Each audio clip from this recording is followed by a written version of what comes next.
자, 이번에는 이전에 미리 업로드 되어 있던 3월 전기 산업기사에 있어서 전자기압 대비 문제를 한번 살펴보도록 하겠습니다. 첫 번째 문제입니다. 자기 회로의 자기 저항에 대한 설명을 옳지 않은 것은? 하고 물었습니다. 자, 일단은 우리가 기본적으로 알고 있는 이 자기 저항에 있어서 관계식을 조금 떠올려 보면 뮤 S분의 L 이렇게 쓸 수가 있죠. 그리고 실상 우리가 두 번째로 기자력 관계를 조금 떠올려 보면 기자력은 FM이라 표현할 수가 있고 얘는 NI 그리고 파이의 RM 이런 식으로 표현할 수가 있습니다. 그러면 우리가 이 관계를 가지고 또 하나의 자기저항 관계식을 뽑아낼 수가 있을 겁니다. 그럼 이렇게 따졌을 때 실상 이 수식 관계를 통해서 이 자기저항의 단위가 나오게 되죠. 요 놈에 있어서 단위를 쓰면 암페어 턴, 그 다음에 이 친구에 대한 거 웨버. 그래서 단위는 암페어 턴 퍼 웨버더라. 얘는 일단 실상 맞는 말이 될 거고요. 그 다음에 두 번째는 자동차의 비투자율을 반비례한대요. 근데 우리가 처음에 떠올렸던 이 수식을 좀 활용을 하면요. 자, 여기 있는 투자율은 정확하게 비투자율과 진공 또는 공기 중의 투자율을 곱으로 이런 식으로 표현할 수가 있습니다. 그럼 이렇게 따지면 비투자율은 자기 저항에 있어서 반비례한다. 예, 맞는 말이 되겠죠. 자, 그 다음에 세 번째, 자기 회로의 길이에 반비례한다. 수식을 보면 서로 비례지요. 그래서 옳지 않은 것은 3번 이렇게 고를 수 있겠습니다. 일단 4번도 보시면 단면적에 반비례한대요. 그쵸? 반비례하는 거 맞지요. 그래서 답은 3번 되더라. 체크하고 넘어가겠습니다. 다음으로 두 번째 문제입니다. 투자율 뮤1 및 뮤2인 두 자동차의 경계면에서 자력선의 굴절 법칙을 나타낸 수식은? 하고 물었습니다. 실상 우리가 알고 있는 이 굴절 법칙이라고 하는 것은 이렇게 쓸 수가 있죠. 예를 들어 여기 있는 보기와 똑같이 뮤2분의 뮤1으로 쓴다면 이 친구들은 탄젠트 세타 2분의 탄젠트 세타 1으로 표현할 수 있더라. 그럼 이 꼬라지 찾으면 바로 답은 3번 되겠습니다. 그리고 여기서 좀 더 복습 겸 챙기자면 실상 이 자성체에 있어서 경계 조건과 관련된 법칙이 이런 게 있습니다. 자기의 접선 성분이 연속이더라. 그 다음에 자속 밀도에 법선 성분이 연속이 되더라. 이런 게 있죠. 그래서 참고로 봐주시고요. 그리고 한 가지 더. 예를 들어 전기에 있어서 굴절 법칙을 따진다. 그러면 이렇게 쓸 수 있겠습니다. 입실론 2분의 입실론 1은 똑같이 탄젠트 세타 2분의 탄젠트 세타 1이 되더라. 그리고 그 외적으로 경계 조건을 쓰게 되면 전개 접선 성분은 연속이 되더라. 그 다음에 전속 밀도의 법선 성분이 연속이 되더라. 이런 식으로 복습 삼아서 한번 또 떠올려 봤습니다. 자, 이렇게 마무리하고 넘어가겠습니다. 세 번째 문제입니다. 서울에서 부산 방향으로 향하는 제트기가 있답니다. 제트기가 대지면과 나란하게 이런 속도로 비행을 할 때 제트기 날개 끝 사이에 나타나는 전이차는? 하고 물었습니다. 일단은 간단하게 표현을 했을 때 여기에 대지면이 있고요. 그리고 대지면과 나란하게 제트기가 날아간답니다. 간단하게 이런 식으로 날아간대요. 자, 그리고 이 날개 끝에 나타나는 전이차를 물었습니다. 일단 그 외의 조건을 조금 살펴보면 지구의 자기장은 대지면에서 수직으로 향한대요. 일단 수직으로 밖으로 나가는지 안으로 들어오는지는 언급이 없지만 어쨌든 이 대지면에 있어서 수직으로 자기장이 작용을 한답니다. 그리고 이 자기장의 크기 자체가 30A per 미터. 그리고 제트기의 몸체 표면은 도체로 구성되어 있고 날개 끝간의 길이는 65m 이렇게 길이도 주어졌어요. 실상 이 문제 같은 경우에는 자기장도 주어져 있고 그리고 실상 이 도체의 길이도 주어져 있기 때문에 단순히 플레밍의 오른손 법칙 가지고 계산할 수 있는 문제가 되겠습니다. 그래서 다시 여기 있는 어떤 길이를 가지고 있는 도체가 자기장 속에 막 움직인대요. 그럼 실상 그에 따라서 기절력이 발생하더라. 이게 곧 날개 끝과 끝 사이에 작용하는 전이차가 되겠죠. 자, 그러면 저는 이렇게 볼게요. 일단은 지금 문제에 보시면 자속밀도가 없습니다. 근데 이 자속밀도는 우리가 알기로 뮤 h 이렇게 표현할 수가 있죠. 그리고 v l sin 세타 이렇게 쓰겠습니다. 자, 일단은 이 제트기 자체가 대지면과 나란히 날아가요. 그럼 다르게 말하면 대지와 수직으로 작용하고 있는 이 자기장에 대해서 그 작용 각도가 얼마일 것이다? 90도일 것이다. 이걸 알 수 있겠죠. 그럼 여기 사인 90을 넣을 겁니다. 그럼 사인 90도를 넣었을 때 실상 얘는 1이 되기 때문에 이제 우리가 고려할 필요는 없을 거야. 그쵸? 그러면 자 봅시다. 이 제트기가 일단은 실제 어떤 공간 날아갈 건데 이 공간에 대한 매질이 자세하게 나와 있지는 않습니다. 근데 우리가 일반적으로 알기로 이 대지 위에는 싹 다 공기로 채워져 있어요. 이건 알 수 있죠. 그리고 실상 이 전자기학에서 매질에 대한 언급이 없으면 싹 다 진공 또는 공기로 취급할 수가 있습니다. 그래서 이 투자율을 μ0로 취급을 해서 바로 4파이 곱하기 10의 마이너스 7승 넣도록 하겠습니다. 그리고 여기에 있는 자기장의 세기 30 넣어줘야겠죠. 그 다음에 속도가 필요한데 실질적으로 우리가 이 수식에서 알고 있는 이 속도의 단위는요, 미터 퍼 세컨입니다. 근데 지금 주어져 있는 것은 1235 km per hour죠. 뭐 참고로 얘가 1마하를 가리키는 속도가 되는데 어쨌든 우리는 이 미터 퍼 세컨이라는 단위가 필요해요. 그래서 얘를 환산하겠습니다. 즉 1235에다가 일단 km가 달렸기 때문에 10의 3승. 그 다음에 분모는 시간인데 우리가 초로 바꾸려면 이렇게 하겠죠. 1시간은 몇 초? 3600초야. 그래서 이렇게 나눠주면 되더라. 자, 그래서 요 값 자체를 여기다가 다시 한번 쓰겠습니다. 3600분의 1235 곱하기 10의 3승. 그 다음으로 마지막 필요한 거 도체 길이죠. 도체 길이가 지금 65로 제시가 되어 있습니다. 그래서 요거를 여러분들이 갖고 계신 계산기에 딱 넣게 되면 계산기에서는 대략 0.84 정도의 값을 뱉어낼 겁니다. 그래서 답은 2번 이렇게 되겠습니다. 다음으로 네 번째 문제입니다. 공기 콘덴서의 극판 사이의 비유전율 입실 S의 유전체를 채운 경우에 동일 전이차에 대한 극판 간의 전하량은 어떻게 되는가? 라고 물었습니다. 자, 일단은 콘덴서가 제시가 되어 있기 때문에 우리는 이에 대한 정전 용량을 생각해 볼 수 있을 거예요. 그럼 그때 이 전하량에 대한 수식은 Q는 CV 이렇게 취급할 수 있겠습니다. 그럼 처음에 공기 기준으로 보겠습니다. 자, 여러분 Q1이라 할게요. 그럼 이때 이 공기 콘덴서 극판 사이에 대한 정전 용량이 필요한데 이놈은 이렇게 표현될 거예요. D분의 에프실론 제로 S야. 왜? 공기 중이니까요. 그리고 뒤에 V가 있더라. 자, 그 다음에 이제 어떤 유전체를 채웁니다. 근데 이놈의 비유전율이 입실론 S래요. 그럼 이때 전하량 관계식은 이렇게 될 겁니다. D분의 입실론 S, 입실론 제로 S, V요. 그리고 뭐 동일한 전이차라는 조건이 주어졌기 때문에 실상 이 V 값은 똑같다라고 볼 수 있겠죠. 그렇죠? 그러면 우리가 얘를 다시 따져보면 일단 D분의 입실론 제로 SV를 우리가 Q1으로 쓸 수가 있으니까 얘는 이렇게 표현이 되겠네요. 즉 어떤 유전체를 채우게 되면 그에 대한 비유전율만큼 전하량이 커지더라. 그래서 답은 2번 이렇게 바로 고를 수 있는 문제가 되겠습니다. 자, 다음으로 다섯 번째 문제입니다. 거리 Rm를 두고 M1, M2인 같은 부호에 적이 놓여 있답니다. 두 자극을 잇는 선상에서 선상의 P점에서 자극의 세기가 0일 때 자, 이 점은 M1의 자극으로부터 몇 미터 떨어져 있습니까? 이렇게 물었습니다. 즉 지금 물어보는 것은 요거죠. M1 기준에 있어서 P까지의 거리 얘가 얼마예요? 이거 아니겠습니까? 그쵸? 자, 저는 요거를 X라고 놓고 계산을 때리도록 하겠습니다. 자, 우선 여기서 다시 한번 체크를 하면 이 P점에서 자기의 세기가 0이래요. 0이랍니다. 그러면 간단히 말하면 이런 거 아니겠습니까? 일단 얘 둘이 같은 부호니까 얘가 플러스 극성이라 하면은 이 M1에서 자기장을 이렇게 M2에서도 자기장을 이렇게 내보낼 겁니다. 그럼 이 P점에서 자기의 세기가 0이 되려면 이 크기와 이 크기가 같으면 되는 거 아니겠습니까? 그쵸? 그래서 M1이 발하는 자개를 H1, M2가 발하는 자개를 H2라고 하면 이놈의 크기가 어떠하면 된다? 같으면 된다. 이 문제는 요 조건을 가지고 풀 수 있겠습니다. 그럼 여기서 이 자극이 만드는 자개에 대한 일반적인 수식 관계 요거를 좀 이용을 하도록 하겠습니다. H는 4 파이 뮤 R 제곱분의 M요. 요걸 쓰도록 합시다. 자, 그러면 여기 있는 조건 그대로 한번 적어보면 일단 H1은 H2 이렇게 놓고 볼 수가 있어요. 그럼 이때 자 H1부터 짜면요. 얘는 이렇게 될 겁니다. 4파이 뮤 그리고 요까지의 거리가 x죠. x 제곱분의 m1 이렇게 되겠죠. 자, 그 다음으로 h2 같은 경우에는 4파이 뮤에 이제 요 m2로부터 p까지 거리가 필요합니다. 근데 요놈 같은 경우에는 이 전체의 길이 즉 m1과 m2 사이의 전체의 간격이 r이고 요까지의 거리를 우리가 x로 놨기 때문에 요 부분에 대한 거리는 r-x 이렇게 둘 수 있겠죠. 그래서 얘는 r-x의 전체 제곱이 되더라. 분자는 m2 이렇게 표현할 수 있을 겁니다. 자, 이렇게 놨을 때 4파이뮤, 4파이뮤는 약분이 될 거고요. 나머지 우리가 이항 정리를 하면 이렇게 되겠죠. m1의 r-x 제곱이 곱해진 것은 m2의 x 제곱이 곱해진 거랑 같더라.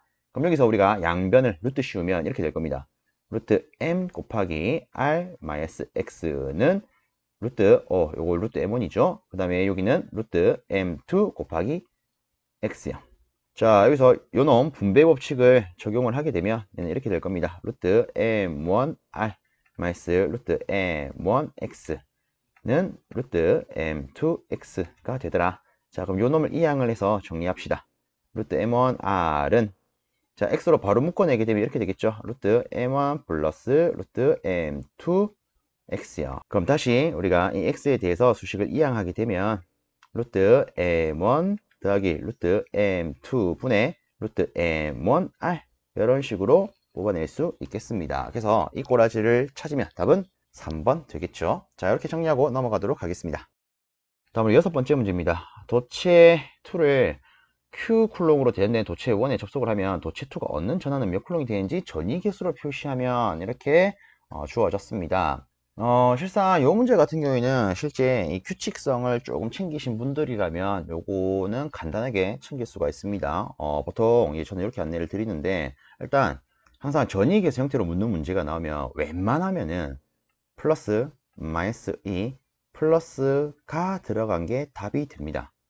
그래서 이 기준으로 바로 살펴보면 3번, 4번은 답이 안 될 거예요. 왜? 분모를 보시면 플러스 플러스 2 플러스 플러스 플러스 2 플러스 이렇게 되어 있기 때문에 그럼 플러스 마이너스 2 플러스 되어 있는 것은 1번 내지 2번밖에 없죠. 근데 우리가 좀 더 다시 생각을 했을 때 어쨌든 이 도체2를 Q 쿨롱으로 대전된 도체에다가 접속을 했을 때 이 도체2가 가져가는 전하를 물었습니다. 그럼 당연히 여기에 대해서 일부를 가져가지 않겠습니까? 그쵸? 그러면 당연히 애초에 요놈이 가지고 있는 게 플러스 Q이기 때문에 그쵸? 기본적으로 Q는 플러스 Q 아니겠습니까? 그러면 이 도체 2가 들고 갈 전하도 플러스가 되어서 답은 1번 되겠네.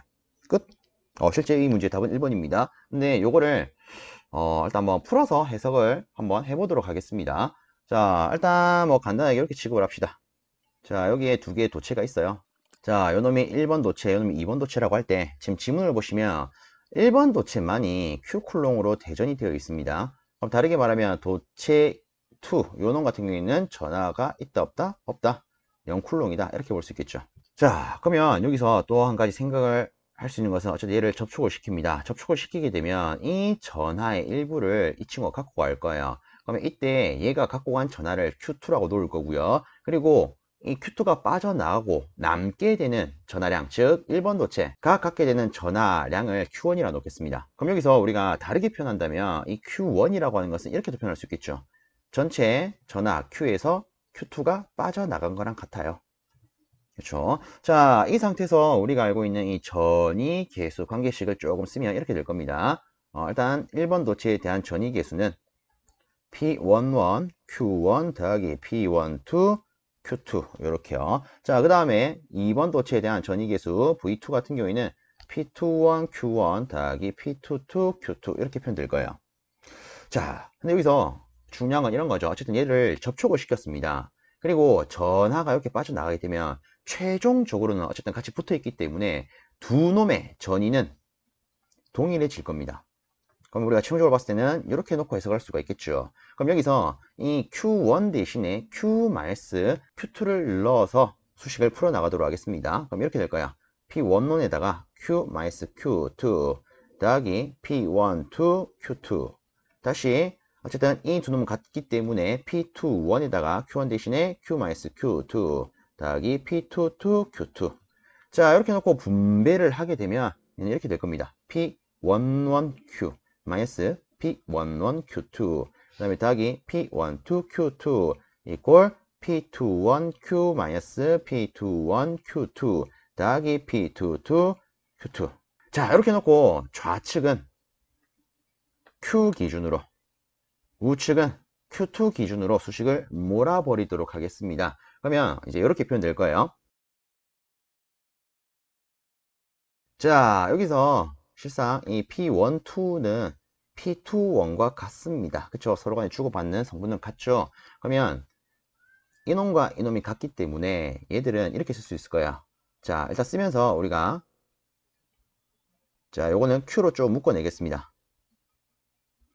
우측 같은 경우에는 이렇게 되겠죠? Q2로 묶어내게 되면 얘는 P11 그리고 얘 둘이 같다라고 했기 때문에 연산하면 마이너스 2 P12 그 다음에 끝으로 이 친구 이렇게요.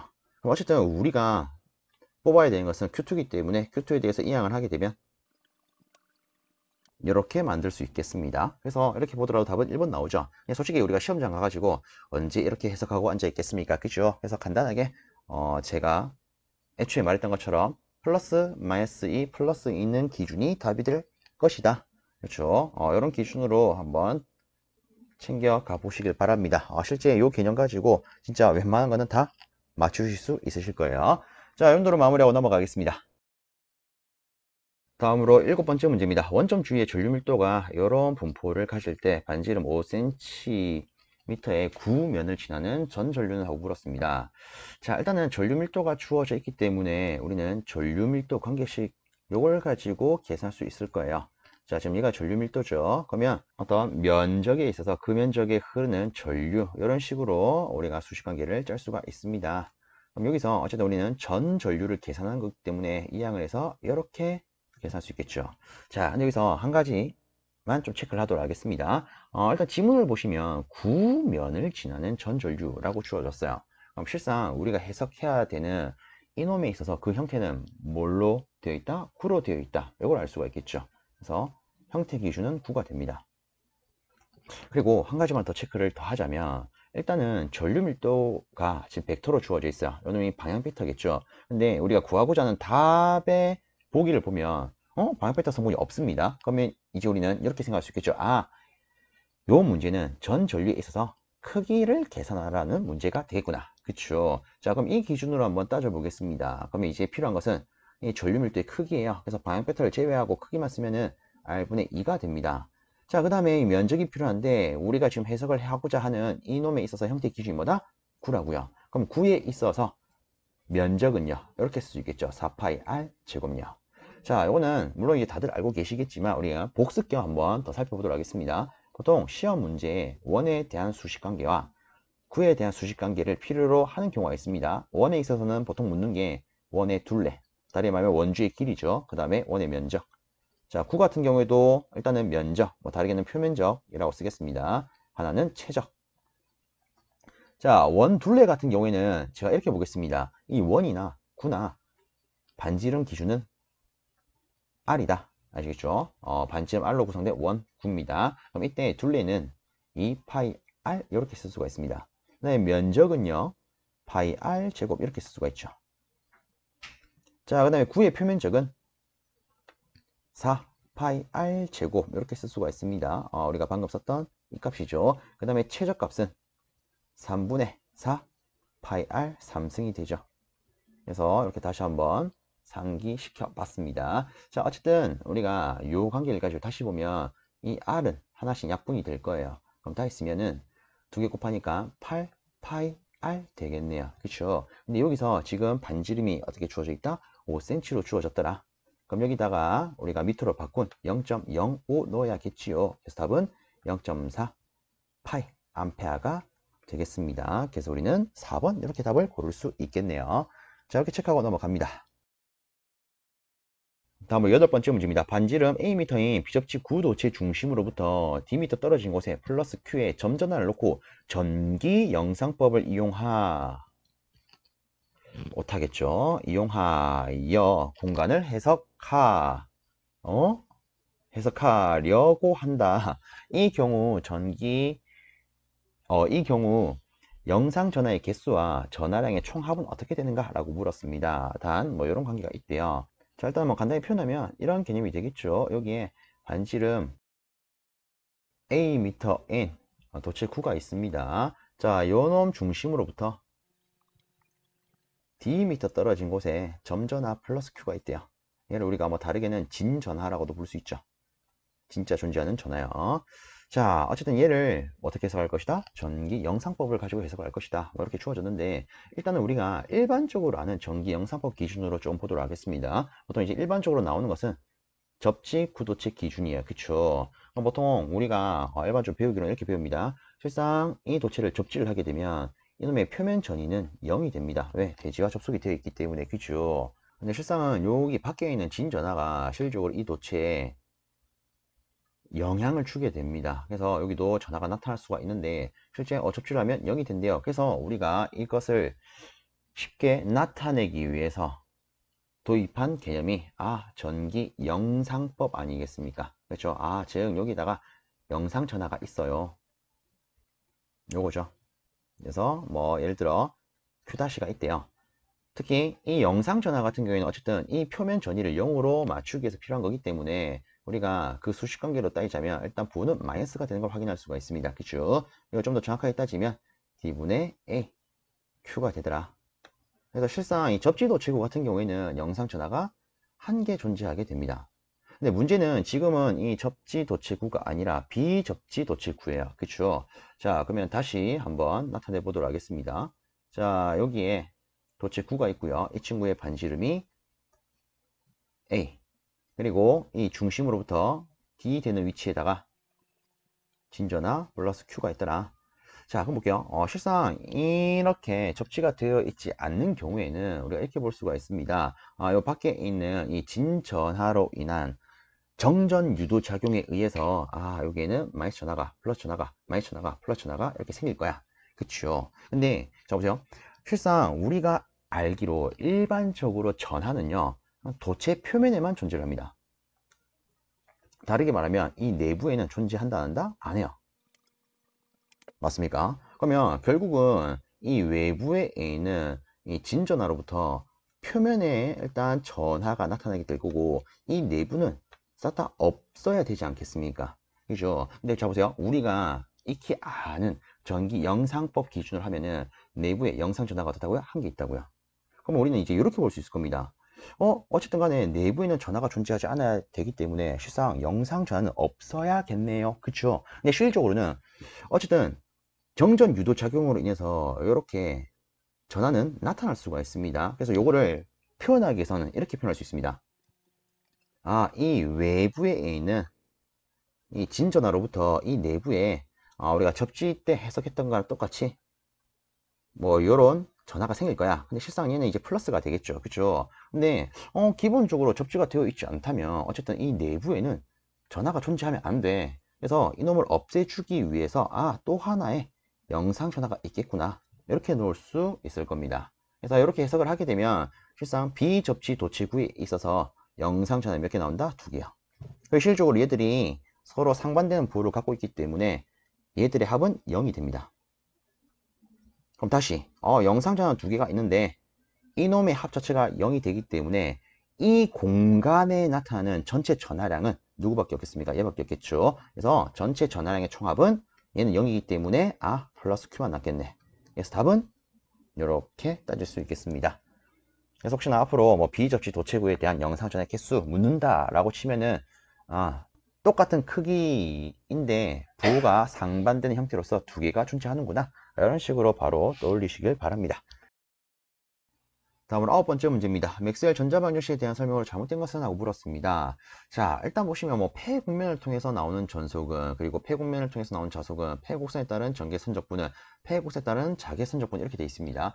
실상 이 문제 같은 경우에는 이 맥스웰 전자방정식에 대한 적분형 문제라고 보시면 됩니다. 근데 실질적으로 이 적분형 모르더라도 충분히 풀 수는 있습니다. 보통 이제 많은 분들이 이 맥스웰 전자방정식에 있어서 미분형 기준으로 챙기시죠. 그렇죠. 그래서 한번 적어보면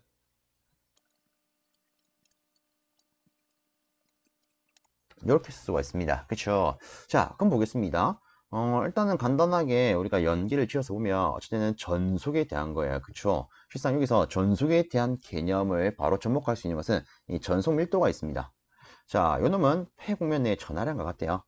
자, 어쨌든 보면 이놈 자체가 전하 밀도죠. 어쨌든 전하량과 관계가 있을 거야. 이렇게 생각은 해볼 수 있을 겁니다. 자, 그다음에 폐곡면을 통해서 나오는 자속은 실상 여기서 우리가 자속과 바로 접목할 수 있는 걸 찾으면 실상 이 자속 밀도가 있습니다. 근데 얘 같은 경우에는 자극의 세기 같다? 실상 자속 밀도에 대한 성분을 따져보면 0이죠. 그렇죠? 자, 그러면 이 수식 자체에는 일단 자극의 세기, 뭐 M, 이런 것들에 있어서는 표기가 없습니다. 그렇기 때문에 옳지 않은 것은 2번이 될 거야. 이렇게 볼 수 있겠죠.